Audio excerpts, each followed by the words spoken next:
जिनसे है नव का पथ, प्रकाश ज्योति से भरा। वंदना की करे जिनसे सुशोभित है धरा। जिनसे दिशा हमको मिली नित मानवीय मार्ग की। पथ मिला निश्चित हमें थी कामना जिस मार्ग की। कृतज्ञता से सौम्यता की नित्य आई निरंतरा। जिनसे है मानव का पथ, प्रकाश ज्योति से भरा। वंदना उनकी करे जिनसे सुशोभित है धरा। जिनका है चिंतन शुभ यही, कैसे हो मानव सुखमयी। प्रेरणा से जिनकी है मानव का जीवन सुखमयी। श्रद्धा समर्पित जिनसे आई मानवीय परंपरा। जिनसे है मानव का पथ, प्रकाश ज्योति से भरा। वंदना उनकी करे जिनसे सुशोभित है धरा।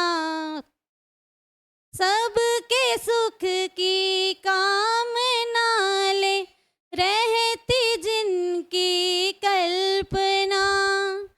निकली जिनसे मानवीय पथ, हेतु निश्चित योजना। पूजता उन्हें तो जिनसे हो सुसज्जित वसुंधरा। जिनसे है मानव का पथ, प्रकाश ज्योति से भरा। वंदना उनकी करे जिनसे सुशोभित है धरा। जिनसे है मानव का पथ, प्रकाश ज्योति से भरा। वंदना उनकी करे जिनसे सुशोभित है धरा। સુરેશ કાકા આવ્યા ત્યારે મને એમ કહ્યું કે ભાઈ બધા આપણા શિક્ષક ભાઈ બહેનોને શું મેસેજ આપેલા છે. મેં એક જ વાક્યમાં કીધું, મેં તો સુરેશ કાકા આવવાના છે. કાકા હવે અપરિચિત ચહેરો આપણા માટે નથી. અને વધારે ગર્વની લાગણી એ થાય છે કે આ સ્કૂલને પોતાની માને છે.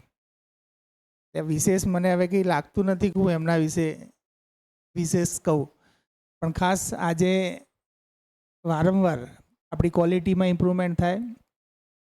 આપણે જે પ્રોફેશનમાં છીએ એઝ અ ટીચર, તો એઝ અ ટીચર શું ગરિમા હોય, એક શિક્ષકની શું ગરિમા હોય, મારા ખ્યાલથી એમનાથી વિશેષ કોઈ નહીં સમજાઈ શકે.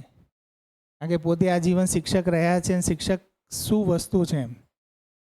તો શિક્ષક તરીકે આપણે પોતે એક પોતાને ક્યાં જોઈએ છીએ અને ખરેખર શિક્ષક શું છે એમ. તો એ દિશામાં આપણને આગળ લઈ જવા માટે જેટલી મદદ આપણને કરે છે, આપણે હંમેશા તૈયાર રહીશું.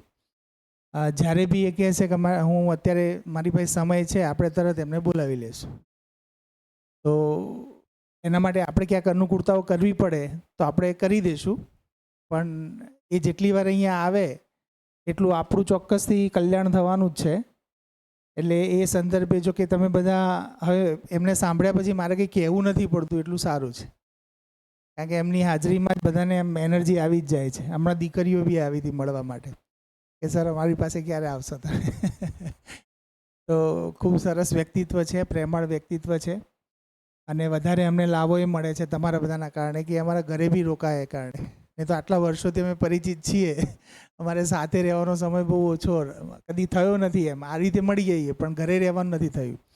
તો 2 દિવસથી ઘરે છે એનો પણ અમને આનંદ છે. તો વધારે હવે એવો સમય નથી લેતો, સુરેશ કાકાને જ કહું છું કે આગળ કન્ટિન્યુ કરીએ.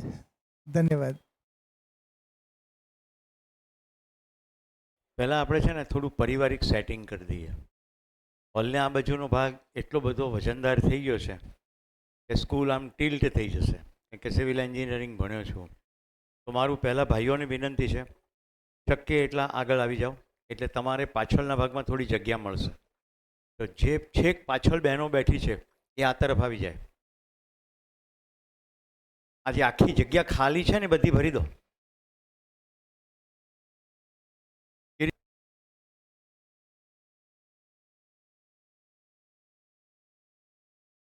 ઓડિયો આવ્યો નહીં. કરોડિયાનું જાડું લાગે માણસ. ગુજરાતીમાં ખૂબ સુંદર એક વાત મેં ક્યાંક વાંચી કે ચોખ્ખી ચોખ્ખી ભીત કરોડિયાનું જાડું લાગે, માણસ છે પણ માણસ ક્યાં છે, स्वार्थનું कुंडाड़ू लागे. आजकल के रिलेशनशिप में एक नेगेटिव बात आ जाती है, उसके बाद लोग हमारी लाइफ से डिलीट होते जाते हैं, और लोग अगर कम हो जाएंगे तो फिर आगे जाके प्रॉब्लम तो होने वाली है.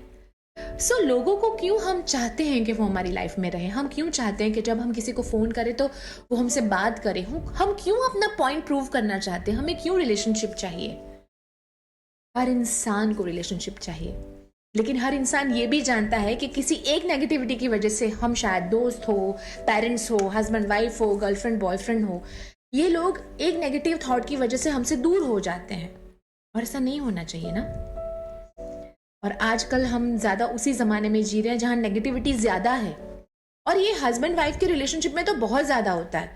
आर्ग्यूमेंट्स पे आर्ग्यूमेंट्स चलते रहते हैं, फिर क्या होता है, इससे नेक्स्ट लेवल हो जाता है. तुमने उस टाइम पे ये बोला था, तुमने 4 महीने पहले इस बिहेवियर पे ऐसा रिएक्ट किया था, आज की प्रॉब्लम तो भूल ही जाएंगे, बल्कि सारे लेयर्स मैच होते जाएंगे जिसका आज के इंसिडेंट के साथ कोई लेना देना नहीं है. बात खत्म. झगड़ा कहाँ से शुरू हुआ था, कहाँ पहुंचा है, और ये हर एक रिलेशनशिप में होता है. तो इसका सोल्यूशन क्या है. सबको रिलेशनशिप चाहिए ना, आप चाहते हैं कि सब उनकी लाइफ में रहें. एक सिंपल सोल्यूशन है इसका, सुनना. बोलना सबको है, सुनना किसी को नहीं. सबको अपना पॉइंट प्रूव करना है, लेकिन अगर रिलेशनशिप रहेगा ही नहीं तो पॉइंट क्या प्रूव करोगे तुम. सो अपनी लाइफ के रिलेशनशिप को फ्रेश और हेल्दी रखने के लिए सिंपल एक तरीका है, सुनो. जिसके साथ आपकी पटी है अच्छी सी, लेकिन एक नेगेटिव थॉट की वजह से वो आपसे नाराज है, तो सुन लो. बात करने के लिए बैठो, उसे सुनने के लिए, कि मैं सिर्फ आज तुझे सुन रहा हूँ, सिर्फ सुन लो. और ज़रूरी नहीं है कि वो जो सुना रहा है वो सच है, आप भी जानते हैं कि उसने भी बहुत कुछ किया है सामने. उस वक्त मत बोलो, अपने माइंड पे कंट्रोल करो, लेकिन उसे सुन लिया करो, वो पूरा खाली हो जाएगा. उसके बाद अब वहाँ से चले जाओ, मूव ऑन, कुछ रिएक्ट मत करो. लेकिन 2 और 3 दिन के बाद आप उसे वापस मिलो. बीच में नो फोन कॉल्स, नो मुलाकात. 3 दिन के बाद जब आप उससे मिलोगे तब तक सिचुएशन थोड़ी सी सेटल हो जाएगी ना. प्रॉब्लम ही है, भड़ास ही निकल जाएगी, और वैसे भी उसने तो अपने आप को खाली कर दिया है. उसके बाद जब आप उससे पहली बार मिलेंगे उस इंसिडेंट के बाद, तो पहली शर्त, आप उससे उस इंसिडेंट के बारे में कोई बात नहीं करेंगे. आप पुरानी कोई बात नहीं याद दिलाएंगे कि तुमने ये बोला था और फिर मैं चुप रहा था, मैं चुप रही थी. बल्कि आप ये कहेंगे, यार आज मेरा दिन अच्छा नहीं गया, बॉस के साथ ना पता नहीं मेरा पंगा हो जाता है, यार पता नहीं क्या है, वो समझता ही नहीं है. अपने प्रॉब्लम उसके साथ शेयर करो. जब आप अपने प्रॉब्लम उसके साथ शेयर करेंगे तब वो आपको एडवाइस देगी या एडवाइस देगा. उसे ऐसा लगेगा कि आज भी आप उसके ऊपर डिपेंडेंट हो, और उसे अच्छा लगेगा कि इतना सब कुछ होने के बावजूद आप उससे एडवाइस लेने को आए. मैं सच बताऊं, दुनिया में हर एक इंसान के अंदर ये जो खासियत है ना, किसी को एडवाइस देने की, वो बहुत भर भर के होती है. और रिलेशनशिप में अगर किसी को थोड़ा सा इंपॉर्टेंस दे दिया तो आपको भी लगेगा कि कितना अच्छा है, इसने मुझे सुना, इसने मुझे एडवाइस दी, इसने मुझे अपना टाइम दिया. और उस इंसान को भरोसा हो जाएगा कि आज भी तकलीफ में आप उसी को याद करते हो. सो इंसान जब अंदर से खाली हो जाता है ना, तो किसी और के बारे में सोचता है. सो लिस्ट बनाओ इस वीकेंड पे, वो कौन है जो आपको सुनना चाहता है, वो कौन है जिसकी आप सुनना चाहते हैं, वो कौन है जिसे सुनने के बाद आप ये कह सकते हैं यार तू है तो सब है। Till then next time, happy weekend.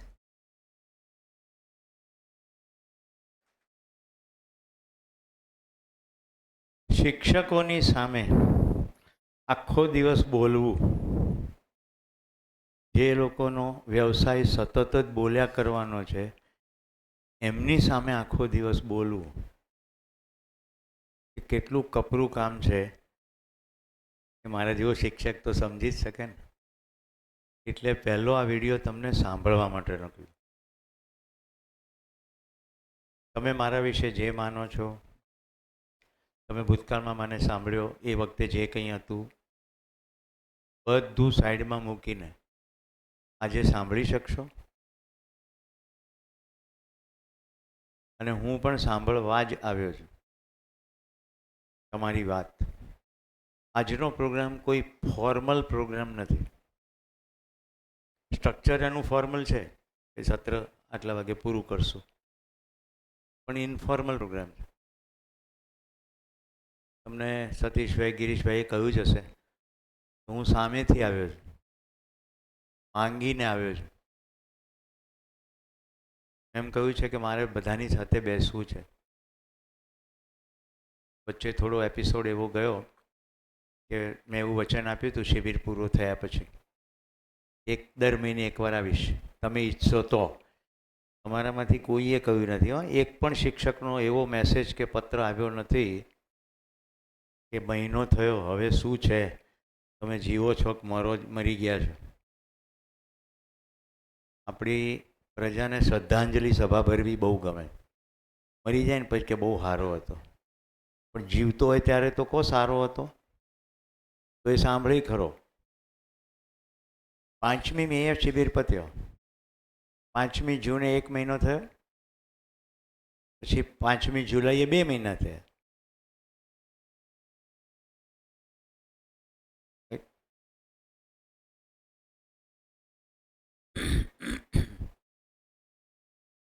મારે શું ઘટનાઓ ઘટી એ કહેવી નથી, પણ મારે જે ઘટના તમારા તરફે ઘટી છે તો મેં કહી દીધી.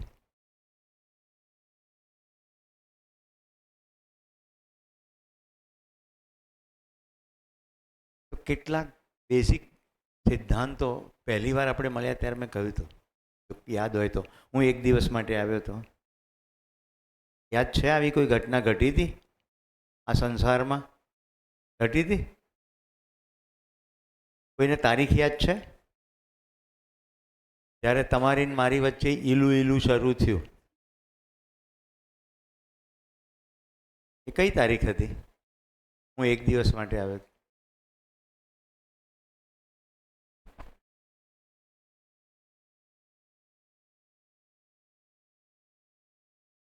આઠમી ફેબ્રુઆરી 2025.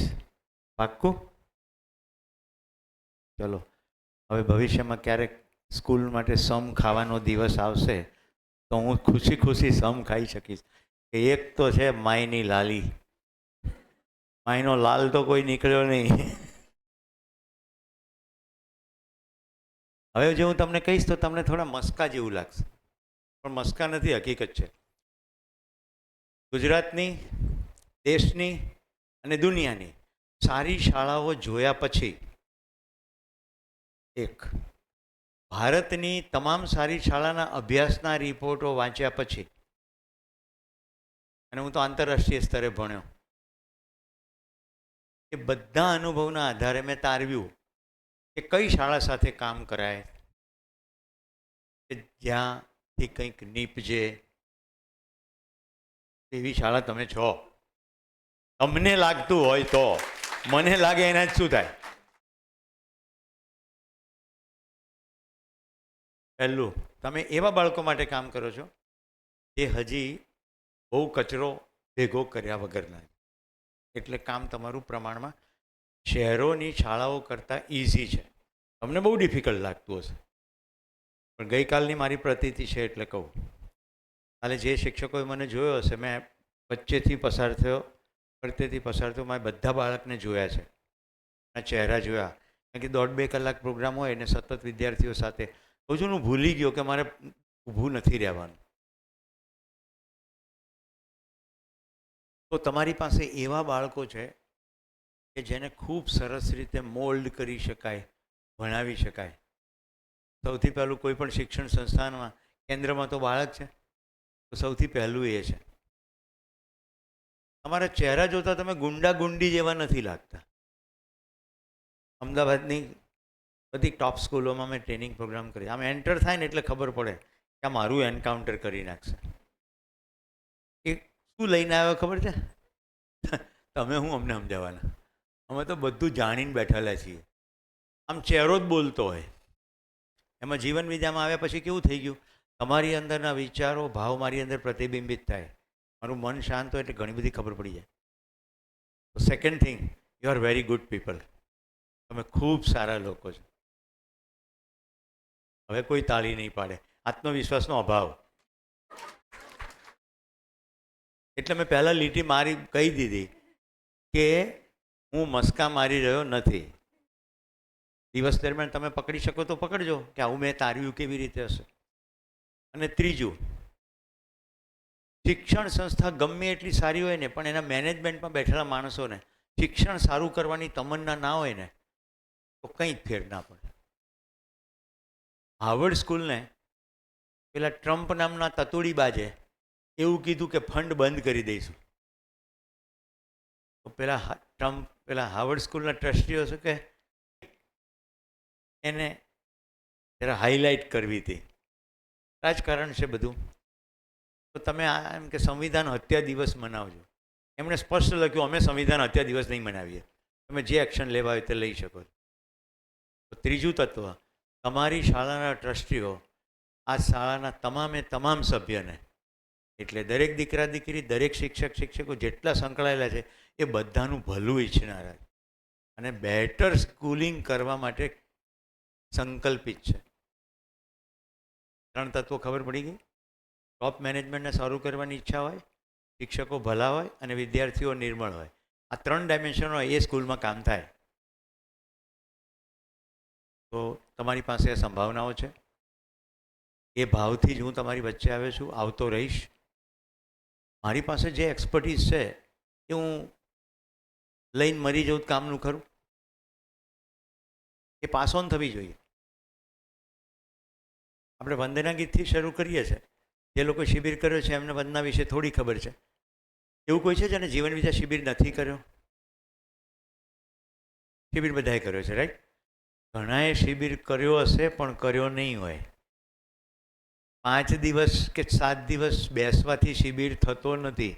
શિબિર ત્યારે જ થાય છે શિબિરના વિષય વસ્તુને સ્વયં ચકાસીએ, પોતાની જિંદગીમાં તપાસીએ અને સ્વીકૃતિ થાય કે આ વાતમાં દમ છે. અડધી સમજણ પડી, અડધી ના પડી, પણ વાતમાં તો દમ છે, તો શિબિર કર્યો. વંદના ગીત એ બીજું કશું નથી પણ કૃતજ્ઞતાની અભિવ્યક્તિ છે. હવે રૂમ ઠંડો થઈ ગયો છે, પંખા બંધ કરી શકીએ? પંખાનો એટલો અવાજ છે, અથવા એની સ્પીડ ઓછી કરી દો. આપણે રિસેસ પાડીએ ને ત્યારે પણ એસીથી હોલ ઠંડો જ રાખજો, એટલે ટેમ્પરેચર મેન્ટેન થાય. આપણા શરીરની પણ ગરમી હોય છે. જોયું, પેલા બેને પાછળ ફરી પાછળવાળા બેનને ઘૂસપૂસ કરી.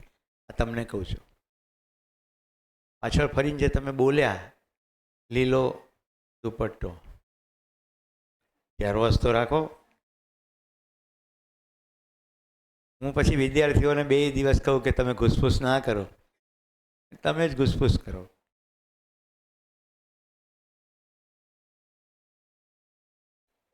કડવી વાતો સાંભળવાની તૈયારી છે? હા કે ના? પરિવાર ભાવ એટલે તો મેં કીધું આપણે એક ફેમિલીની જેમ ઇન્ફોર્મલી બધી વાતો કરશું. કૃતજ્ઞતા ભાવમાં આપણે કોની વંદના કરીએ છીએ? જીનસે સુશોભિત હે ધરા. એ નાગરાજજીની વંદના નથી. ઘણાને એવું હોય છે કે નાગરાજજીનું, જેનાથી પણ ધરા સુશોભિત છે એ સૌની આપણે વંદના કરીએ છીએ. અને ધરા શિક્ષકોથી જ સુશોભિત છે. એ શિક્ષક માતા પિતા હોઈ શકે, એ શિક્ષક કોઈક સમાજની સેવા કરનાર હોઈ શકે. એ શીખવે છે કઈ રીતે? આચરણથી શીખવે છે. ક્લાસરૂમનો શિક્ષક બોલીને શીખવે છે, સમાજ માટે મથનારા પોતાના આચરણ દ્વારા શીખવે છે. સુશોભિત ધરા શિક્ષકોથી જ છે. બે જ વ્યવસાય એવા છે કે જે અસ્તિત્વ સહજ છે. એક વ્યવસાય છે શિક્ષણ. હું એવું કદી ગર્વ ના કરી શકું કે મેં શીખવાડ્યું. હું ખાલી એવું કહી શકું કે શીખી શકે એવું વાતાવરણ નિર્માણ કરવામાં મેં મારું યોગદાન આપ્યું. કારણ કે સામેવાળાને શીખવું હોય તો જ શીખે, નહીં તો શીખે નહીં. સમજવું હોય તો જ સમજે. એટલે મેં સમજાવી દીધું એવું ક્રેડિટ શિક્ષક લઈ શકે નહીં. એટલે એ અસ્તિત્વ સહજ છે, એક્ઝિસ્ટન્શિયલ છે. એ જ રીતે ડૉક્ટર એવું ના કહી શકે કે મેં સાજો કર્યો. ગમે એટલી દવા ખાય. ધીરુભાઈ અંબાણી ગયા કે નહીં? દુનિયાભરના બેસ્ટ ડૉક્ટરો ચાર્ટર્ડ પ્લેનથી આવ્યા હતા, ત્યારે પથારીવશ હતા, બચાવી શક્યા નહીં. એટલે દવાઓથી માણસ સાજો થાય નહીં. પ્રકૃતિના નિયમ અંતર્ગત શરીર ચાલે અને નિયમ અંતર્ગત બંધ થઈ જાય. હા, કશા ખૂટતા રસાયણો હોય તમે નાખી શકો. જેમ કે કેલ્શિયમની ડેફિશિયન્સી હોય તો કેલ્શિયમ ખાઓ, પણ કેટલું કેલ્શિયમ એબ્સોર્બ થશે એ તમારા હાથમાં નહીં. તમે 100 ગ્રામ કેલ્શિયમ ખાઈ જાઓ ને 2 જ ગ્રામ એબ્સોર્બ થયું હોય, બાકી બધું નીકળી જાય. તો સિસ્ટમ તો નિયમ પ્રમાણે જ કામ કરે. એટલે ડૉક્ટર પણ ક્રેડિટ લઈ શકે નહીં. આ બે વ્યવસાય અસ્તિત્વ સહજ છે અને આપણે એકમાં છીએ. એવો મોજ પડે કે આપણે એવા વ્યવસાયમાં છીએ જે એક્ઝિસ્ટન્શિયલ છે. પણ સમાજ આપણે એ જગ્યાએ લઈ ગયા છીએ કે જ્યાં આપણે એની સાથે પૈસા જોડ્યા. પગાર. સરકારી શાળાઓમાં તો શું હોય? પગાર શાળા. હું જ્યારે પહેલી વાર સાંભળ્યું ને ત્યારે મને થયું શાળા કોઈ દિવસ પગાર નહીં હોય. પછી ખબર પડી કે અમુક શાળામાં 3-4 શાળાનો ભેગો પગાર થતો હોય. ટાઇટલમાં જ લોચા. વિદ્યાર્થી જેટલી વાર આવે એટલી વાર શું વાંચે? હું તો પગાર શાળામાં જઉં છું.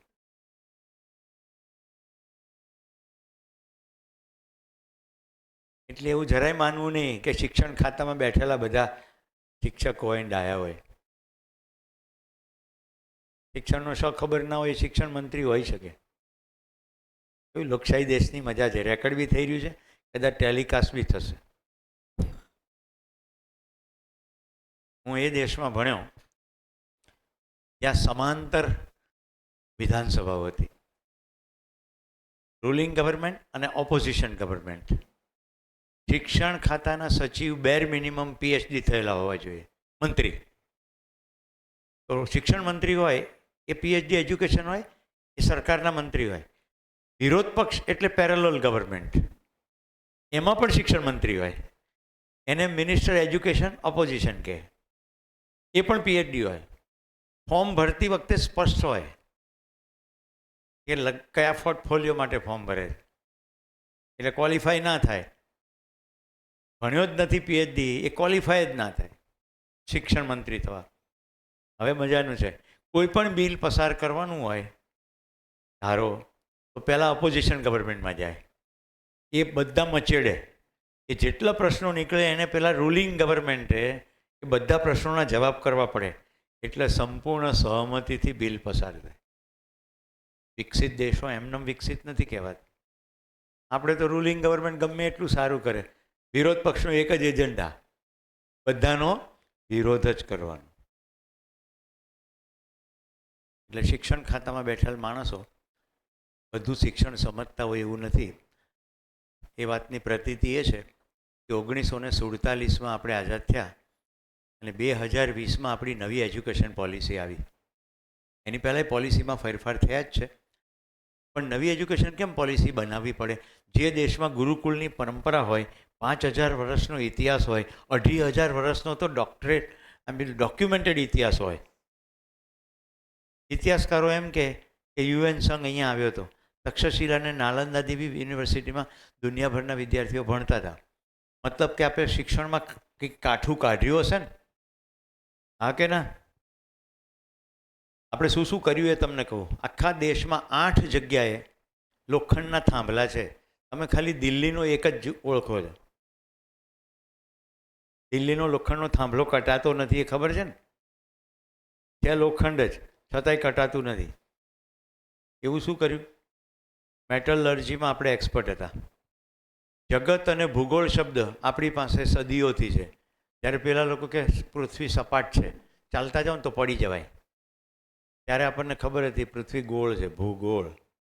અને બધું ગતિત થઈ રહ્યું છે, જગત. જે ગતિત થઈ રહ્યું છે તે જગત.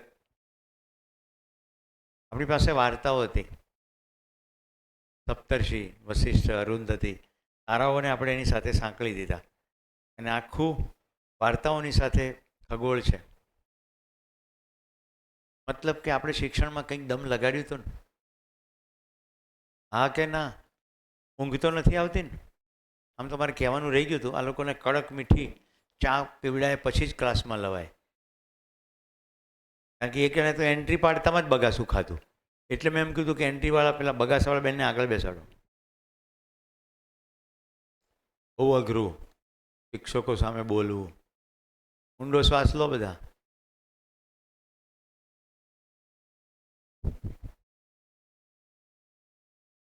હું કંઈ મિનિંગફુલ વાત કરી રહ્યો છું સતીશભાઈ, કે અધ્ધર જાય છે?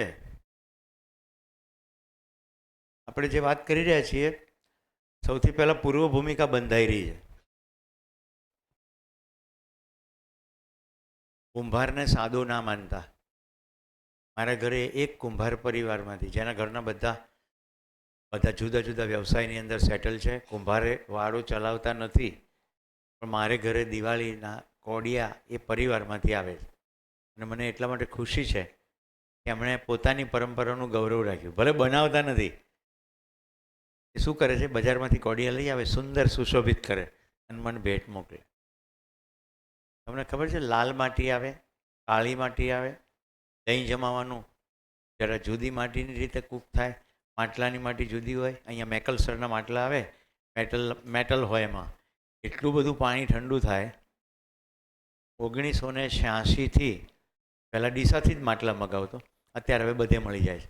મેકલસરના માટલામાં જ પાણી પીવું છું. સવારે 18 લીટર ભર્યું હોય, સાંજે એ ન પીવો તો 9 લીટર થઈ જાય. 9 લીટર બાષ્પીભૂત થઈ જાય પાણી. એટલું બધું સરસ અંદર ઠંડુ થાય. કેટલા રિસર્ચ પછી માટી શોધી હશે કે આ માટીનું માટલું બનાવે, અને સોલિડ મજબૂત. સામાન્ય પડ્યું હોય તો તૂટી પણ ના જાય.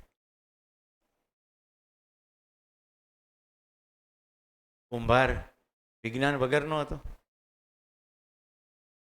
કુંભારને રિસર્ચ નહોતું. મેં પહેલાં લુહારની વાત કરી, હવે કુંભારની વાત કરી, હવે સુથારની વાત કરું. આપણે શોધી કાઢેલું કયું લાકડું કોઈ જીવડે નહીં ખાય, સદીઓ ટકી જશે. 1 થી 9 જૂન હું સ્પીતિ ખીણમાં હતો. આપણે હિમાચલ પ્રદેશનો ઉત્તરનો ભાગ, તિબેટથી નીચેનો ભાગ. અમે 13-14 હજાર ફૂટ સુધી ગયા અને -6 ડિગ્રી ટેમ્પરેચરમાં સૂતા એક રાત્રે. ટાબો મોનેસ્ટ્રીને આજથી 30-40 વર્ષ પહેલાં સરકારી 1000 વર્ષ ઉજવણી કરી. એ ટાબો મોનેસ્ટ્રીમાં ગયા. એ વખતનું લાકડું હજી અકબંધ છે. એ વખતે ભોજપત્રમાં લખાયેલા ત્રિપિટક, બુદ્ધિઝમના ગ્રંથો હજી અકબંધ છે. આપણે શોધી કાઢ્યું લિપિ, આપણે શોધી કાઢ્યું કાગળ, પહેલાં ભોજપત્ર. આપણી મેટલની કમ્પ્લીટ, આપણી પાસે મેટલર્જીનું વિજ્ઞાન હતું. કયા વાસણોમાં ખવાય, કયા વાસણોમાં કઈ વસ્તુ ના ખવાય. કેટલા લોકો પાલીતાણા ગયા છે? પાલીતાણાનો ડુંગર ચડો ને તો ઉપર નાના નાના મટકાની અંદર દહીં આપે. એવું તમને બીજે ક્યાંય ના મજા આવે, કારણ કે મટકામાંથી પાણીનો ભાગ બધો ઉડી જાય, દહીં એટલું ઢેફા જેવું થાય કે હાઈટે તમને દહીં મળે. હવે મીઠાઈની વાત નથી કરતો. કેટલા પ્રકારની મીઠાઈઓ બનાવીએ છીએ, પણ સૌથી મોટી તકલીફ, આપણા બાળકો કેનેડા ભાગી જાય. જો ઊભો થઈ ગયો, ઉત્સાહી ગયો ને, કારણ કે મારે તમને જોવા પણ છે. કેનેડા કેમ ભાગી જાય છે? કેમ દેશમાં રહેવું નથી આપણા બાળકોને? ડીસામાં જાહેરાત છે કે નહીં? ડીસામાં જાહેરાતો નથી? કેનેડા વિઝા, ભણવા જાઓ, છે કે નથી? એજન્સીઓ છે કે નહીં? કેમ કેનેડા જતું રહેવું છે? દેશ કેમ ગમતો નથી? કારણ કે દેશ પ્રત્યે ધ્યાન જ નથી. આપણા દેશમાં જે ગ્રેટનેસ છે એની આપણને જ ખબર નથી. અને એટલે ખબર નથી કે નિશાળમાં ધોરણ 1 થી 12 દરમિયાન આપણે શિક્ષકો એ ટ્રાન્સફર કરવામાં ફેલ જઈએ છે કે આ દેશ જીવવા જેવો છે, મરવા જેવો છે, ને કામ કરવાની અહીંયા મોજ છે. હા, હું કોઈ કોરી કથા કહેતો નથી. જે લોકો હમણાં તાજા જોડાયા છે એને કહું, હું હોલેન્ડમાં ભણ્યો છું, માસ્ટર્સ 70 દેશોમાં નંબર 1 લઈ આવ્યો છું. અમેરિકા, આખું યુરોપ ફર્યો છું. અડધી દુનિયા રખડ્યા પછી કહું છું જીવવા માટેનો બેસ્ટ દેશ ભારત છે અને મરવા માટે ભારત જ છે. મારી દીકરી પરણીને સાસરે અમેરિકા ગઈ છે, ભારતને જોડે લઈને ગઈ છે. આજે ખીચડી તો હાથથી ખાય, મેગી હાથથી ખાય, એકેય રૂપિયો કમાતી નથી. માઉન્ટેનિયર થઈ છે, રેસ્ક્યુ કરવા જાય, વૃદ્ધાશ્રમમાં સેવા આપે. ખબર પડી ગઈ જિંદગીનો મકસદ શું છે. હવે એના પતિને માઇક્રોસોફ્ટની અંદર જોબ મળી, PhD મળ્યું એટલે ગયા. પરણ્યા પછી ત્યાં ગઈ. દીકરો મારો વિદેશમાં ભણ્યો છે, 3 ઓગસ્ટે આવશે, કદાચ તમારી વચ્ચે લઈ આવીશ. આખી પૃથ્વીના જે પર્યાવરણના મોટા પ્રશ્નો છે, સસ્ટેનેબિલિટીના, એના સોલ્યુશનમાં લાગ્યો છે. નોકરી નથી કરતો, એ ભણ્યો, સરસ પગારની નોકરી મળી, થોડો વખત છોડી દીધી. જે કરવું છે આ જ કરવું છે, ગમતું ફરક પાડનારું કામ. બધાના મૂળિયામાં જીવન વિદ્યા છે. જીવન વિદ્યા શિબિર તરીકે આવે એમ નહીં, એ તો અસ્તિત્વગત સચ્ચાઈઓ છે. બીજી રીતે પણ આવે. કેટલીક મારી જિંદગીમાં અસ્તિત્વની સચ્ચાઈ વાયા નવીન કાકા આવી છે. શિબિર તો બહુ પછી આવ્યા. મેં પહેલાં જ વખતે વાત કરી હતી, ડૉક્ટર નવીન કાકા. કાકાને તો હજારો મળતા હશે. ધ્યાન દે તો સંભળાય ને. ચા પીને જતા રહે.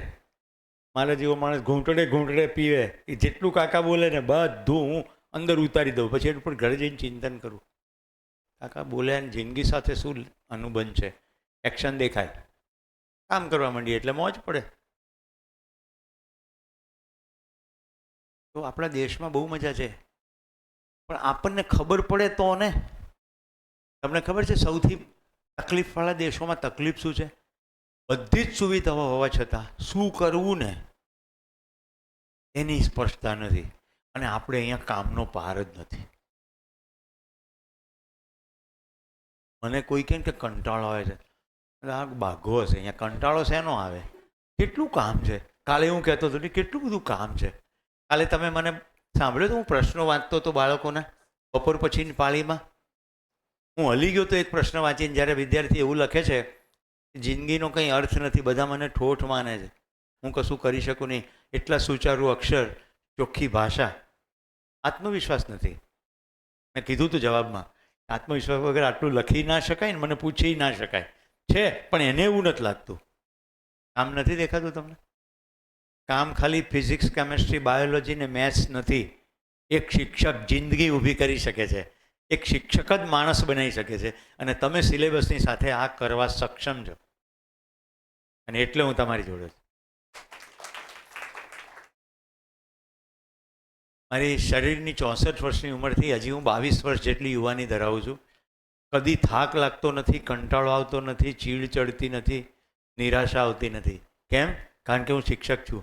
એન્જિનિયર રહ્યો હોત ને તો નિરાશ થઈ જાય, પણ શિક્ષક છું એટલે નિરાશ થતો નથી. કામ જ છે, કામ જ છે, દેખાય જ કરે.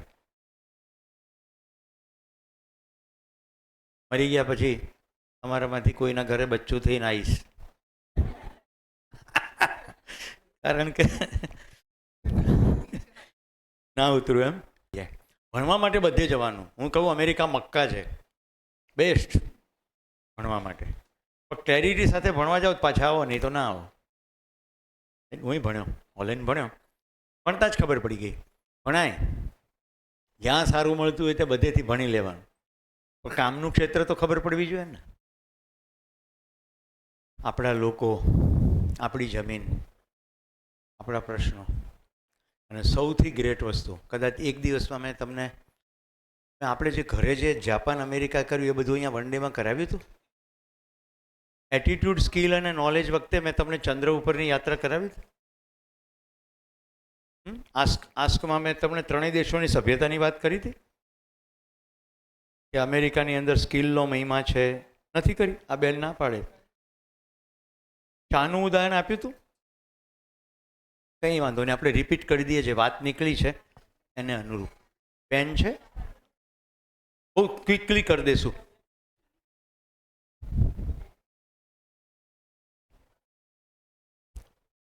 પેન અહીંયા નથી.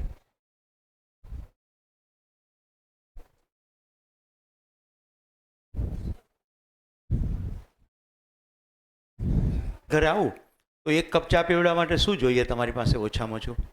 બાકીના મનમાં યાદ કરો, કારણ કે તમને બધું રિપીટ થઈ જશે. શું જોઈએ? ચા પીવડાવવા માટેની ઈચ્છા. બીજું શું જોઈએ? ભાવ આવી તો ગયું. ઈચ્છા, લાગણી, ઉર્મી. સામગ્રી તો બહુ પાછળથી આવે. નિરાલી, રાજીનામું આપી દે. એ દિવસે કેટલી કુસ્તી કરી હતી. આવડત જોઈએ. ચા બનાવતા આવડવી તો જોઈએ ને. સામગ્રીથી થોડી ચા બને. આ નિરાલી હવારમાં જઈને નિલેશની સામે ડબ્બો મૂકી દે, ખાંડનો, ચાનો, દૂધ, ગળણી, લ્યો પીવો. સામગ્રી.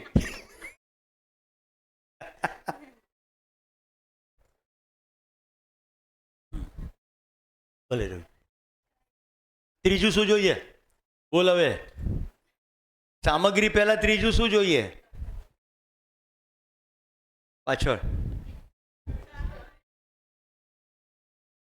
મને પડતો મૂકીને સામેવાળો કોણ છે? સાચું કહી દે. હું ચા પીવાની વાત કરું છું, સામેવાળાની વાત કરે છે. હલો, હું ચા બનાવવાની છું, તો મારે એમાં ચા બનાવવાનો ભાવ અને તમને કેવી ચા પીવી છે એની મને જાણકારી. એટલે ત્રીજી ડાયમેન્શન માહિતી. કેવી ચા જોઈએ છે? યસ. અંગ્રેજીમાં આને કહ્યું એટીટ્યુડ. આને કીધું સ્કિલ. અને આને કહ્યું નોલેજ. જીવન વિદ્યામાં નોલેજ એટલે જ્ઞાન. જ્ઞાન એટલે માહિતી નહીં. જીવીએ તો જ જ્ઞાન, નહીં તો ખાલી માહિતી. એટલે અહીંયા જ્યારે હું નોલેજ લખું ત્યારે એ અર્થમાં જ લેવાનું. આ 3 થયા. હવે મેં જે એક્સરસાઇઝ છે એ છે કે તમે મનોમન ચંદ્ર ઉપર જતા રહો થોડીક વાર માટે અને પૃથ્વી તરફ જુઓ, તો આખી દુનિયાના લોકોને 3 સભ્યતામાં વહેંચી શકાય. એમાં એક સભ્યતાને માટે નામ આપીએ અમેરિકા. તો અમેરિકા કહીએ એટલે યુરોપ પણ આવી ગયું, ઓસ્ટ્રેલિયા, કેનેડા, ન્યૂઝીલેન્ડ, આવું બધા દેશો આવ્યા. ધોળા ઊંચા લોકોનો દેશ, લગભગ ઠંડા પશ્ચિમના દેશો. ત્યાં સ્કિલનો બહુ મહિમા. જેવી સ્કિલ એવા પૈસા મળે. એટલે ભારતના લોકો ત્યાં જાય, જાજી સ્કિલ હોય નહીં એટલે ડંકિન ડોનટમાં નોકરી કરે, છાપા ફેંકે, પેટ્રોલ પંપ પર કામ કરે અને વધુમાં વધુ ક્યાંક પટેલ બ્રધર્સ જેવા ચેઇન સ્ટોરમાં જોડાઈ જાય. બહુ ઓછા ડૉક્ટરો અને એન્જિનિયરો હોય. આપણા બધા માણસો દુનિયાભરમાં ફેલાયેલા છે, પણ કામ શું કરે? પ્રશ્ન પૂછો. અમેરિકા, યુરોપ, કેનેડા બધે ગયો છું. કોરોના દરમિયાન તો વિડીયો આવતા હતા કે અહીંયા આવતા નહીં, હાલત બહુ ખરાબ છે. એટલે ગુણીઓ ઉંચકીને જતા હોય, કોઈ સપોર્ટ ના મળતો હોય. હવે બીજો એક દેશ છે જેમાં નોલેજનો મહિમા, એ જાપાન. પોઝિટિવમાં જાપાન ને ડુપ્લિકેટમાં ચાઇના. બેમાં દિમાગ તો ચલાવવું જ પડે, ખૂબ દિમાગ ચલાવવું પડે કે ડુપ્લિકેટ કેવી રીતે બનાવવું. તો આ દેશોમાં આનો મહિમા. હવે કયો દેશ બાકી રહ્યો? ચંદ્ર ઉપર છો તમે, કોણ બાકી રહ્યું? બોલો બોલો. આપણો દેશ એવું તો કોઈ નહીં બોલે. ઓનરશિપ છે જ નહીં. ઇન્ડિયા. ક્રિકેટની મેચ ચાલતી હોય ને સતીશભાઈ, તો આપણા બધા ક્રિકેટ કંટ્રોલ બોર્ડના ચેરમેનો જે મેચ જોતા હોય ને, એ બધા ચેરમેન હોય. એ લોકો નક્કી કરે કે ધોનીને રમતા નથી આવડતું, આ તો ફોર્મમાં નથી, આને કોણે રાખ્યો છે. અને જ્યારે મેચમાં રિઝલ્ટ આવે ને ત્યારે શું કહે ખબર? ઇન્ડિયા હારે છે. મને એટલું સાંભળીને દુઃખ થાય કે ભાઈ તમે પાકિસ્તાનના છો, થર્ડ પાર્ટીની જેમ ઇન્ડિયા બોલો છો. મારો દેશ એવું ના આવે, ઇન્ડિયા થર્ડ પાર્ટી. ખ્યાલ આવે છે? ઓનરશિપ, પોતાપણું. અહીંયા ભારત, એકલું ભારત જ નહીં, શ્રીલંકા, નેપાળ, ભૂતાન, કેટલાક આફ્રિકન દેશો. હવે ડિફરન્સ શું? અહીંયા આપણે બધા એટીટ્યૂડ, ઈચ્છા એટલે લાગણીવાળા લોકો, અને સંબંધો આપણા કેન્દ્રમાં. અંગ્રેજીમાં કહું તો આપણા કેન્દ્રમાં રિલેશનશિપ. આ લોકોના કેન્દ્રની અંદર બધું રિઝલ્ટ. ગમે તેમ કરો, ચંદ્ર ઉપર જઈને ઉતરો. ગમે તેમ કરો, સુનિતા વિલિયમ્સને પાછી લાવો. કલ્પનાબેન બળી ગયા, ગમે તેમ કરો, હવે પછી એકો યાન બળવું જોઈએ. રિઝલ્ટ પ્રોડ્યુસ કરો. સદ્દામ હુસેનને પકડીને લાવો. ગમે તેમ કરો, રિઝલ્ટ. અને આ બધા logic, reason. Citizen company, Japan, Honda, આ બધું જાપાનથી આવે. દિમાગ ચલાવે. બેસ્ટ ક્વોલિટી ક્યાંથી આવે? જાપાન. રાઈટ. હવે જોઈ લો, આપણે રિલેશનવાળી પ્રજા. જ્યાં રિલેશન રાખીએ ને ત્યાં જાદુ કરીએ, અને જ્યાં રિલેશન પાતળા બનાવીએ ત્યાં જાદુ ના થાય. હું જે સોસાયટીમાં મહેમાન થયો છું, એક ભાઈને મેં ગઈકાલે સવારે જોયા. એમણે એક નાનકડી ચવાણાની કોથળી લીધી, એમણે પોતાના મકાનની પાળી ઉપર થોડું ચવાણું પાથર્યું, પછી પડોશીની પાળી પર પાથર્યું, અને કોથળી ખાલી થઈને એટલે આમ ફેંકી દીધી. એક તો દિમાગ નહીં ચલાવવાનું. ચકલીને ચવાણું ખાવાનું હોય નહીં. જંગલમાં રહેતીને ચકલીને કોઈ તાવડો કરીને ચવાણું ખવડાવે? ચકલીનો ખોરાક દાણા ને ઈયળો ને જીવડા છે. એટલે પહેલાં તો તર્ક નહીં ચલાવવાનો. અહીંયા તર્ક છે. બીજું, ચકલી પોતાની ગણે છે, પણ દેશ નહીં, સોસાયટી પોતાની નહીં. કચરો નાખી દીધો બહાર. આ તમને ખ્યાલ આવે છે હું જે કહી રહ્યો છું? ગઈકાલે હું ડૉક્ટર મોડ સાહેબને ત્યાંથી એ રોડ ઉપર થોડોક આગળ ચાલ્યો. એક મેડિકલ સ્ટોર હતો. એ મેડિકલ સ્ટોરની દુકાનની બાજુની દુકાનમાં મારે મોજા ખરીદવા હતા. એનો માણસ મને વેલકમ કર્યો દુકાનની અંદર. પહેલાં તો એવું થયું, એણે થૂક્યો અને પછી એણે જ મને કીધું આવો સાહેબ. એટલે પહેલાં તો મને એવું થઈ ગયું કે તું એટલે થૂકે છે ને, મારે નથી આવવું એમ. મેં કીધું હવે મોજા લેવાના છે એટલે પહેલાં મોજા લઈ લઉં પછી વાત કરું, બાકી કહીશ તો ખરો જ. મોજા તો ના મળ્યા, પણ મેં એને કહી દીધું. મેં કીધું તને ખબર હતી ભાઈ હું અંદર આવતો હતો ત્યારે હું ગ્રાહક છું? ના, હું ગ્રાહક છું એ તો ખબર પડી ને. આવી રીતે થૂકીને તું તારું આંગણું ખરાબ કરે, શરમ નથી આવતી? યુવાન હતો એટલે ખખડાયો બરાબર. દુકાન ચોખ્ખી. આપણી બહેનો રોજ સવારે કચરા પોતા કરી નાખે. ઘર ચોખ્ખું, કચરો બારીની બહાર, દેશ ગંદો. વિચાર તો કરો, 47માં આઝાદ થયા, આ નરેન્દ્રભાઈ સ્વચ્છતા મિશન ચલાવે. આટલા વર્ષોથી કયા સૂત્રો બોલ્યા? સ્વચ્છતામાં પ્રભુતા. કેટલું મોટું હાસ્યાસ્પદ વિધાન છે. એટલે હવે કરવાનું શું? વારસો ગમે એટલો સારો હોય એને ધોઈ પીવાનો. મારો દેશ મહાન. બધા બ્રહ્મમાંથી બહાર આવી જઈએ.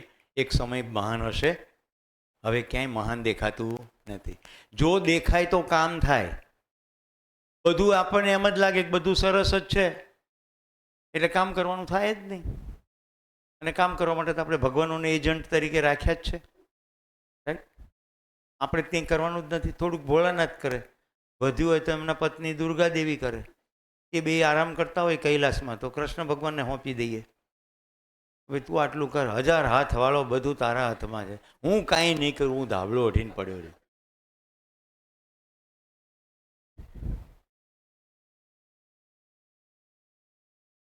આપણે પ્રજા તરીકે કેવા છીએ ને એ બતાડી રહ્યો છું હરીસો. ચાલ્યા જતા હોય, પથ્થરો મળે, કાળો રંગ કરીએ એટલે શનિ મહારાજ, લાલ રંગ કરીએ એટલે માતાજી, કેસરી રંગ કરીએ એટલે હનુમાનજી, દૂધ ચડાવીએ એટલે ગણપતિ દાદા, અરે શંકર ભગવાન. હા કે ના? પછી બધા ભાવતા વ્યંજનો ભગવાનને ધરાવીએ. લાડુ. મેં આખા બધા ચોપડા ફેંદી માર્યા કે કોઈ જગ્યાએ જલેબીન ફાફડાનો ઉલ્લેખ છે દશેરાની સાથે. મારું વાળું ક્યાંય મને જલેબીનો ઉલ્લેખ જ ના મળ્યો. પછી ખબર પડી કે આપણા દેશમાં તો ઘઉં જ નહોતા, એટલે બધી વાનગીઓના વર્ણન ચોખાની વાનગીના જ છે. બધા ભગવાનોના જે બાલ્યાવસ્થા વાંચો તો ક્ષીર એટલે દૂધ અને ચોખાનામાંથી બનેલી વાનગી. કૃષ્ણને યશોદા ખવડાવે ને રામને કૌશલ્યા ખવડાવે, એવું બધું છે. એ જલેબી ફાફડા નથી. આ ક્યાંથી લાયા ભાઈ? ભગવાન રામ લંકાથી લેતા આવ્યા કે અયોધ્યા દશેરા દાડે પહોંચે? કોઈ કહે છે એવું નથી. ઇતિહાસ તો એવો છે કે પેલાને માર્યો એ દાડે દશેરા. રાઈટ? બધી વાર્તાઓ છે તેની ફાફડાની જલેબી ખાવાની. એવો એક ઉત્સવ બતાવો, એવો એક તહેવાર બતાવો જે દિવસે ભગવાનને ધરાઈને કડું કરિયાતું ખાવાનું હોય, સુદર્શન ઘનવટી ખાવાની, અન્નકૂટમાં બધું એવું જ ધરાવવાનું જે ભાવતું હોય. દિવાળીમાં અન્નકૂટ આવે, બધું કોઈ એવું એમાં આવું બધું કડું કરિયાતું, લીમડાનો પાવડર એવું ધરાવે છે? સુદર્શન ઘનવટીની ટીકડીઓ મૂકવી જોઈએ નહીં, એ તો કડવી લાગે ને. જે ભાવતું હોય એ જ ભગવાનને ધરાવવાનું. જો મૂર્તિમાંથી બહાર આવીને ખાય ને તો પાણીનો લોટોય ના મૂકે. આપણે પ્રજા તરીકે દંભી છીએ એવું સ્વીકારીએ તો દંભમાંથી બહાર અવાય. જ્યાં સુધી એવું માનીએ કે આપણે બહુ ગ્રેટ છીએ અને આપણો ઇતિહાસ પણ બહુ ગ્રેટ હતો એટલે કશું કામ હુજે. મારી વાત સાથે કોઈને પણ કશી અસહમતિ હોય તો પહેલાં કહો, પછી આગળ વાત કરીએ. જે છે તેની વાત છે. હું અત્યારે તમને ભાવ બતાડી રહ્યો છું. ભાવ હમણાં શું ચાલી રહ્યું છે, અસ્તિત્વગત જે છે એને ભાવ કહેવાય. પણ આપણા મનમાં જે ભ્રમ ચાલતો હોય એ આપણો ભાવ છે. ભાવ છે કંઈક, રાઈટ? જે છે એને અનુરૂપ આપણી અંદર સમજણ ડેવલપ થાય એને ભાવ કહેવાય. પણ જે છે નહીં એને અનુરૂપ અણસમજણ ડેવલપ થાય એને ભ્રમ કહેવાય. તો ભાવમાંથી ભાવ, પછી આવે ભાષા. આપણે ભાવ ખબર નથી એટલે જે આપણી ભાષા છે એ ભાષામાં આવું છે, મારો દેશ મહાન. ત્યાં હોય ત્યાં પ્રવચનો, નિબંધોમાં ભારત મહાન. શું મહાન? રોજ દીકરીઓ સાથે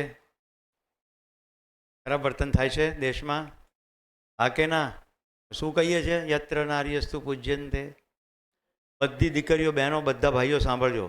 દુષ્કર્મ કે વિચિત્ર વર્તન કરનાર છોકરાઓ જ છે અને છોકરાઓને ટ્રેનિંગ આપવાનું કામ માતા પિતા, શિક્ષકો અને સમાજનું તેવડું છે. એમાં એક ભૂમિકા આપણી શિક્ષકો તરીકે કે નહીં? આપણે ક્યાં ચૂકીએ છીએ કે છોકરીઓ સાથે ખરાબ રીતે વર્તન કરે? ક્યાંક તો ચૂક્યા કે નહીં?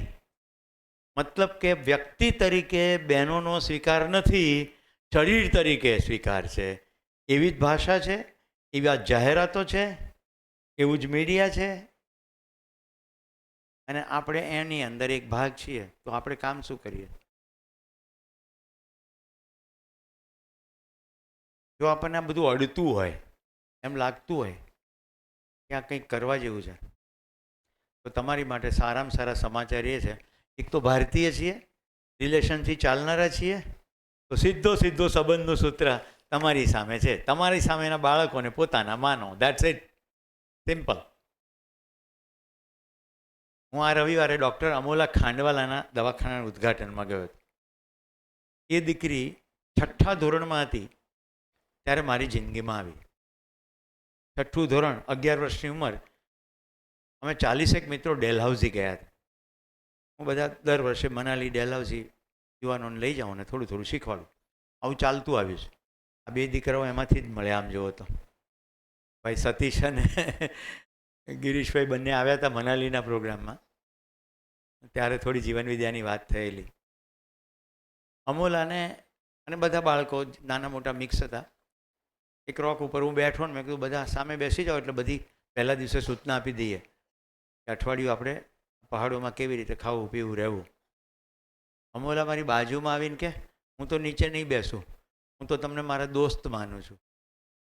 પહેલી જ મુલાકાત, ત્યારે તો જીવનવિદ્યા નહોતી આવી, પણ આજે પ્રતીતિ થાય છે કે જન્મ જન્માંતરોની યાત્રા હોય છે, લોકો જિંદગીમાં આવી જાય પહેલાં જ કનેક્શનમાં. હું નીચે નહીં બેસું. મેં કહું સારું, કંઈ નહીં, બાજુમાં બેસ. એટલે બાજુમાં બેઠી અને અમારી દોસ્તી ચાલુ થઈ. પછી 10મા ધોરણમાં, 11મા ધોરણમાં પહોંચી ત્યાં સુધીમાં અભ્યાસનું ચિત્ર ક્લિયર થવા માંડ્યું. મને કે ભાઈબંધ, અત્યારે પણ ભાઈબંધ કહે છે મને, ભાઈબંધ ડૉક્ટર થવું છે પણ માર્કના મેળ નહીં પડતો. તું હેડો ત્યારે લાગી જઈએ ધંધે. એટલે મેં એને શીખવવાનું શરૂ કર્યું છે. કાલ બાળકોને શીખવાડ્યું, રાઈટ? હવે દોસ્તી હતી એટલે હું એને નિયમિત મળતો અને ફોલોઅપ લઉં. એમ કરતાં એનું મેડિકલમાં એડમિશન થઈ ગયું. મેડિકલમાં એડમિશન પહેલાં મને કે મારે બાળકોના ડૉક્ટર થવું છે. કેમ ભાઈ? તો કે હું માંદી પડતી ને તો જે ડૉક્ટર પાસે લઈ જતા હતા ને એનાથી મને એમ લાગતું કે આવી રીતે થોડું વર્તન કરાય, એટલે મારે જ સારા ડૉક્ટર થવું છે. એટલે બાળકોના ડૉક્ટર થવાનું નક્કી કર્યું. 1 વર્ષનો બ્રેક લીધો અને MD પેડિયાટ્રિક્સમાં એડમિશન લીધું. તૈયારી કરીને MDમાં જ જવું છે એટલે આ ભીડની અંદર એડમિશન ના મળે ને પછી બીજી લાઈન લેવી. MD પેડિયાટ્રિક્સમાં લીધું અને બાળકોની 5 ઇન્દ્રિયોની જે કેપેસિટી છે, કોઈ નાનું હોય ને ત્યારથી જ એને સ્પર્શની બહુ કેપેસિટી ડેવલપ ના થઈ હોય, શ્રવણની ના થઈ હોય, એ જે નર્વસ સિસ્ટમનો કેસ છે એમાં એ સ્પેશિયલાઇઝ થઈ. અને આ રવિવારે દવાખાનું ઉદ્ઘાટન. તો 6ઠ્ઠા ધોરણથી જોયેલું સપનું સાકાર થયું.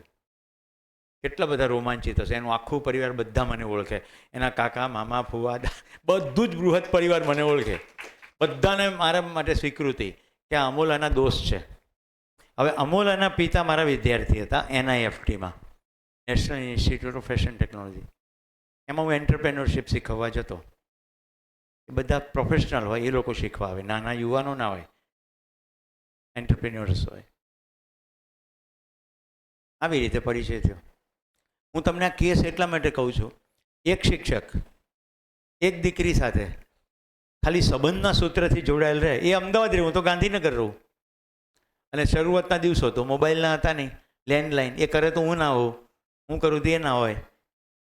રૂબરૂ જ્યારે મળીએ ઘરે ત્યારે વાત થાય, ફોનનું કોમ્યુનિકેશન સેટ કરીને વાત થાય. મોબાઈલ આવ્યા પછી ફ્રીડમ થઈ ગઈ. અમે બંને નક્કી કરીને વાત કરીએ. એના પપ્પા મમ્મી નહીં જાણતી હોય કેટલી બધી વાતો હું જાણું, કારણ કે એક ફ્રેન્ડ તરીકે તો બધું શેર કરે ને. કાલે મને એટલું સારું લાગ્યું છે, વિદ્યાર્થીઓ ખોલ્યા પોતાની જાતને, એવા પ્રશ્નો પૂછ્યા જે આપણી નિસ્બતના છે. કમસે કમ એમણે આપણામાં એ ભરોસો રાખ્યો કે અહીંયા સવાલનો જવાબ મળશે. રાઈટ? હજી એવા કેટલાય હશે જેણે પૂછ્યું નહીં હોય. તો જો આ સમજાયું હોય, રિલેશનશિપથી ચાલનારી આપણે દુનિયા, ભારત પ્રજા છીએ, ખાલી આઈડેન્ટિફાઈ કરી નાખીએ કે આ રિલેશનશિપને મારે એક્સ્ટ્રા ઓર્ડિનરી લેવલે પહોંચાડવું છે, તો તમે દરેક બાળકોને એ રીતે રિલેટ કરો તો બાળકોનો પરફોર્મન્સ તો સુધરશે જ સુધરશે, રિઝલ્ટ તો સારું આવશે, જિંદગીમાં મોટો ફરક પડશે.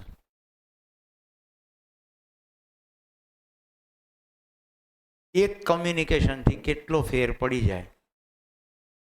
કાલે એ પેલા વિદ્યાર્થીઓ લખ્યું, મને બધા ઠોઠ કહે છે. એ શું સાંભળવા ઝંખે છે કે તું પણ કરી શકશે.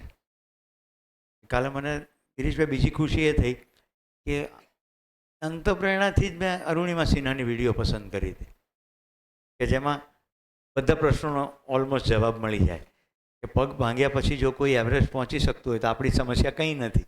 રાઈટ? સંબંધ. હવે જે લોકોએ જીવન વિદ્યા કરી છે, બધાએ કોઈ હાથ ઉપર ન કર્યો, આઈ મીન બધાએ કરી જ છે, કોઈ બધાના હાથ નીચે હતા. તો જીવન વિદ્યાના કેટલાક બેઝિક ફંડામેન્ટલ સૂત્રો આપણે કેટલા વાગ્યા સુધી છે? હમણાં સમય થઈ ગયો છે, 12:45 છે ને? પરફેક્ટ. આમાં ઘડિયાળ સાચી છે ને? 12:35 છે ને? આ રૂમમાં ઘડિયાળ અહીંયા છે. જીવન વિદ્યાના બેઝિક ફંડામેન્ટલ હું ઉદાહરણ સાથે કહી શકું, શીરાની જેમ ઉતરી જાય. એક પણ સંબંધ બનાવવાનો છે જ નહીં, બધા સંબંધો છે જ, ખાલી ઓળખવાના છે. જેમ કે આ મીનાબેને હમણાં મને ઊભા થઈને પાણી આપ્યું, તો તમને સંબંધ દેખાયા? કેટલા સંબંધો? એક તો મને તરસ લાગી હશે એનો મારા માટેનો ભાવ, ઉંમરમાં નાના છે પણ વાત્સલ્યનો, મમતાનો ભાવ, પોષણનો ભાવ. સમજાય છે? સંબંધ છે જ. સંબંધ ઓળખવાનો છે. પાણી સાથે પણ સંબંધ છે, પદાર્થ અવસ્થા છે. આપણે બપોરે જમીએ છીએ, અનાજ પ્રાણ અવસ્થા છે. હમણાં તમને ચા પીવડાવશે, દૂધ આકાશમાંથી પડે, ગાયમાંથી, ભેંસમાંથી આવે, જીવ અવસ્થા છે. તો પદાર્થ, પ્રાણ, જીવ અને બધું આપણા સુધી પહોંચાડવા માટે તો માણસો જ. એટલે બધાની સાથે સંબંધ છે ને છે. હવે એ સંબંધને આપણે કેટલો માણીએ, કેટલો એન્જોય કરીએ. મારા ડાબા પગમાં તો એન્કલ તૂટ્યો હતો, પછી તમે શિબિર ચલાવ્યો, રાઈટ? પછી તો હું સ્પીતિ પણ ગયો અને બધું રેડી થઈ ગયું. કોણ જાણે કેમ અકળ કારણોસર એ બહુ બધો દુખવા માંડ્યો અને ચાલતું હતું પાછલા 10 દિવસથી હખડ ડખડ. હું કંઈ ઓર્થોપેડિક નહીં મળ્યો નહીં અને અહીંયા આવી ગયો. અહીંયા આવ્યો એટલે મને થયું કે આવી જ ગયો છું તો મિત્ર છે ડૉક્ટર મેહુલભાઈ મૂળ, સ્મિતાબેન, મળી લઉં. આવ્યો ને એ જ રાત્રે આ જમણા પગની અંદર એડીમાં દુખાવાનું શરૂ થયું. એટલે આ મેં કીધું આ નવું, થોડું થોડું તો એની જગ્યાએ કેવું પગ ના મૂકી શકું, એને પ્લાન્ટર ફેશિયા કે. હું ગયો. તો સંબંધનું સુખ કહું છું, બંને મારી સાથે ટ્રીટમેન્ટ રિલેટેડ વાત તો કરી જ. મારી આખી ફિઝિયોથેરાપી દરમિયાન સ્મિતાબેન સતત સાથે રહ્યા અને બધા જ પ્રસંગો યાદ કર્યા. અમે તમારી સાથે આ ટ્રેકમાં આવ્યા હતા, તમે આ વાત કરી હતી, આ ટ્રેકમાં આવ્યા હતા, આ વાત કરી હતી. મારો દીકરો સમર્થ તમારી સાથે આવ્યો હતો. આખો મારો ફિઝિયોથેરાપીનો એપિસોડ સંબંધને કારણે સુખમય હતો. સમજાય છે? મેં છેલ્લે ઉઠતા કે મેં કહ્યું સારું થયું દુખ્યું, નહીં તો આટલો ક્વોલિટી ટાઈમ ક્યાંથી મળે. હું આવત જ નહીં આટલું બધું બેસવા. ફિઝિયોથેરાપીમાં 20-25 મિનિટ તો એમ જ થઈ જાય, બધી એક્સરસાઇઝ કરાવે. સંયોગ. હવે જ્યારે તમને ટ્રીટ કરનાર ડૉક્ટર તમારા મિત્ર હોય તો તમને કેટલી હળવાશ રહે, કેટલી નિરાંત રહે. હું ફ્રેક્ચરમાંથી સાજો થઈને આવ્યો તો શિબિરના આગલા દિવસે મેહુલભાઈ પાસે ગયો. એમણે મને શું કીધું ખબર? ભૂલી જાઓ. ખરેખર ભૂલી ગયો, બધું કામ કરી ગયો, ધીમે ધીમે બધું રેડી પણ થઈ ગયું. સિઝન, ખોરાક, આરામનો અભાવ, મલ્ટિપલ ફેક્ટર હશે જેથી ફરી દુખે છે. પણ એમણે મને પાછી એક્સરસાઇઝ ને બધું આપ્યું છે. હું સંબંધનું સુખ કહી રહ્યો છું. સંબંધ આ તો એક બતાવ્યો. તમારે ત્યાં દૂધવાળા આવતા હશે, બાટલી કે કોથળી લઈને. શાકવાળા આવે છે, આવે કે ના આવે? સમાજમાં મોચી, દરજી બધા હોય. આ બધા લોકો આપણી સેવા કરે કે નહીં? હવે આ બધાની સાથે તોછડાઈથી વર્તવાને બદલે બધાની સાથે મોજથી વર્તીએ તો કેવું રહે? હમણાં ક્યારેક ક્યારેક હું શાક લેવા જાઉં તો શાક લેવા જાઉં ને સવારમાં વહેલો ચાલીને જાઉં એટલે કદાચ હું જ પહેલો હોઉં. એટલે હું પૂછી લઉં કે હું પહેલો છું? તો કે હા.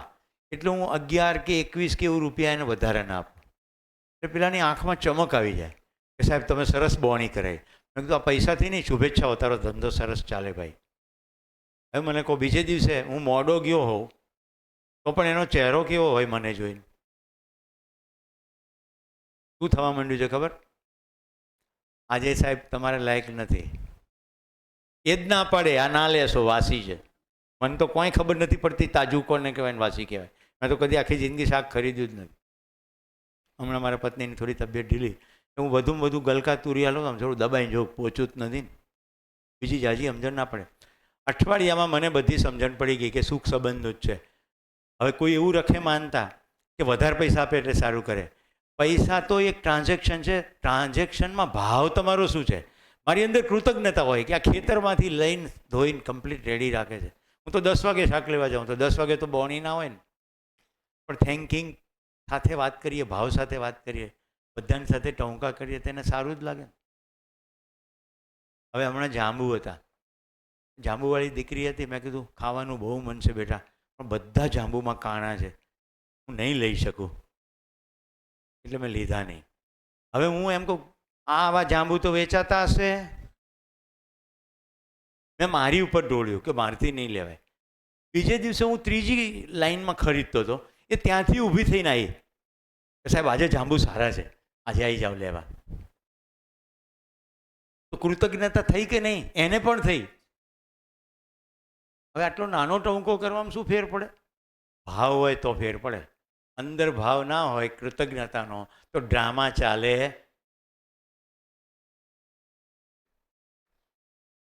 તમે 2-5 દિવસ ડ્રામા કરી શકો, 2-5 વખત કરી શકો. આખી જિંદગી ડ્રામા ચાલે નહીં, અંદર ખોખલાપણું આવે.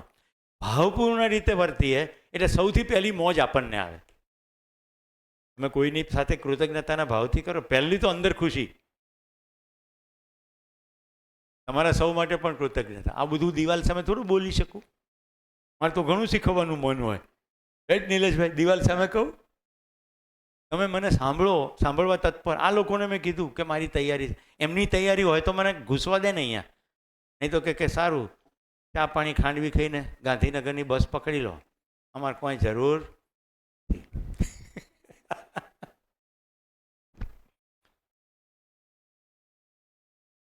સંબંધનું સુખ. હવે તમારું સંબંધનું સુખ શું? અમારે જેવાને તો ક્યારેક ક્યારેક તમે મળો. અમને રોજ 40, 50, 60 બાળકો મળે કે ના મળે? 40, 50 બાળકો નહીં, એના વાલીઓ પણ તમારા દરેક સંદેશાઓ માતા પિતા, એના કાકા મામા ફુવા નાના સુધી પહોંચતા હોય.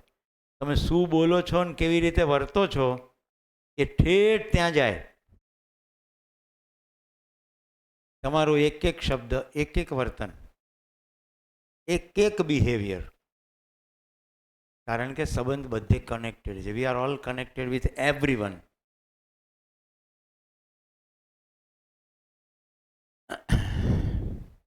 આફ્રિકામાં પતંગિયું ઉડે તો સુરેશભાઈને ઘરે શીરો બને?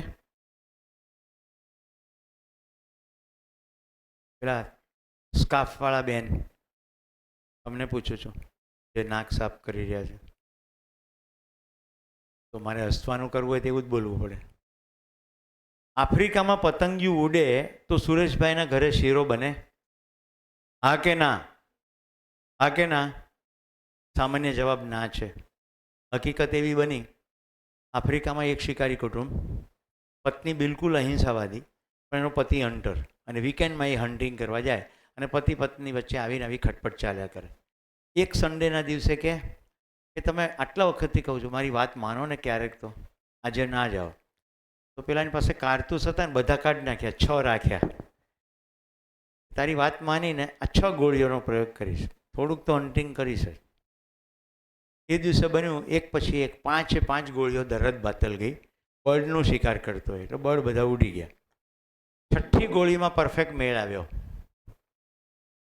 પક્ષી શાંતિથી બેઠેલું હતું, પરફેક્ટ ટાર્ગેટ કર્યું, અને એ જ વખતે એક પતંગિયું ઉડ્યું એટલે પક્ષી એને ખાવા ઉડ્યું, એને એ 6ઠ્ઠી ગોળી પણ બાતલ ગઈ. એના મનમાં એવું બેસી ગયું આજે એક કોઈ શિકાર થયો નહીં, અને આ તો પરફેક્ટ હતો, આ છટકી ગયો. મારી વાઈફ મને કે કરે છે, આજે એની સાથે બેસીને બરાબર સમજવું છે. તું કેમ કહે છે? કે આપણા પડોશમાં એક ઇન્ડિયાનું કુટુંબ રહેવા આવ્યું છે, ત્યાંથી ગાંધીજીની ઓટોબાયોગ્રાફી એટલે સત્યના પ્રયોગો ઇંગ્લિશમાં બુક વાંચી.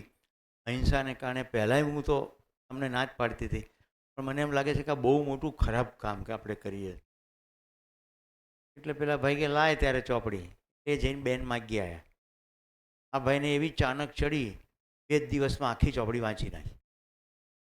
એના પત્નીને કહે કે આપણે રોમ ઇટાલી ફરવા જવાનો જે પ્લાન હતો, આપણે ગાંધીના દેશમાં ઇન્ડિયા પ્લાન જઈએ. એ લોકો આવ્યા ઇન્ડિયા, દિલ્હી, રાજઘાટ. ત્યાંથી ખબર પડી કે ગાંધીજીએ ઘણું બધું કામ તો અહીંયા અમદાવાદમાં કર્યું હતું, એટલે ત્યાંથી આવ્યા ગાંધી આશ્રમ. હવે પ્લાન વિઝિટ નહોતી, પ્લાન વિઝિટ ત્યાંની હતી, એટલે અહીંયા આવ્યા. અહીંયા ગુજરાત વિદ્યાપીઠની અંદર ગાંધીજી આજે પ્રસ્તુત છે કે નહીં એ વિષય ઉપર હું ફેકલ્ટી તરીકે જતો.